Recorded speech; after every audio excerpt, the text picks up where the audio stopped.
Hi, guys, welcome to day one of Junior Classics for Young Readers. We are going to start with Alice's Adventures in Wonderland by Lewis Carroll. Forward. A note to the reader. A note to the reader. A classic story rests in your hands. The characters are famous. The tale is timeless. This junior classic edition of Alice's Adventures in Wonderland has been carefully condensed and adapted from the original version, which you really must read when you're ready for every detail. We kept the well-known phrases for you. We kept Lewis Carroll's style, and we kept the important imagery and heart of the tale. Literature is terrific. It encourages you to think. It helps you dream. It is full of heroes, villains, suspense, and humor, adventure and wonder and new ideas. It introduces you to writers who reach out across time to say, "Do you want to hear a story I wrote? Curl up and enjoy." Chapter 1.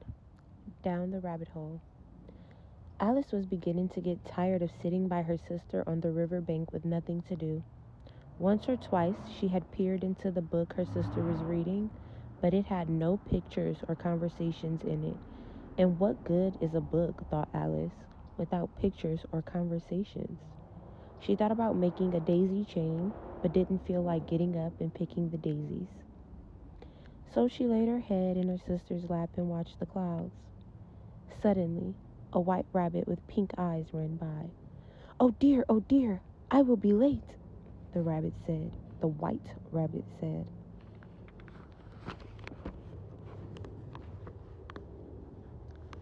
It took a watch out of its pocket, looked at it, and then hurried away. Being very curious, Alice jumped to her feet and ran across the field after it. She was just in time to see it pop down a large rabbit hole under the hedge. Without thinking, she followed. The rabbit hole was a long tunnel that seemed to go on forever.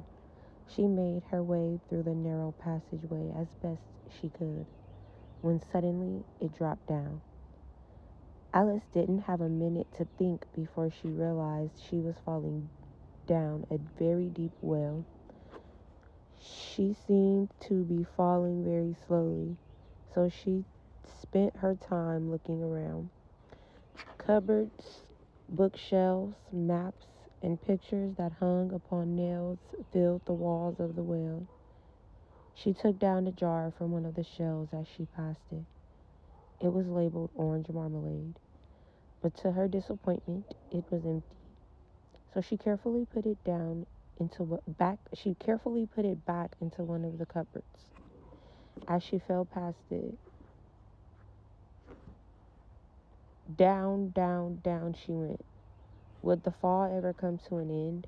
"I wonder how many miles I've fallen," she said out loud. "I must be getting near the center of the earth. I wonder if I will fall right through it."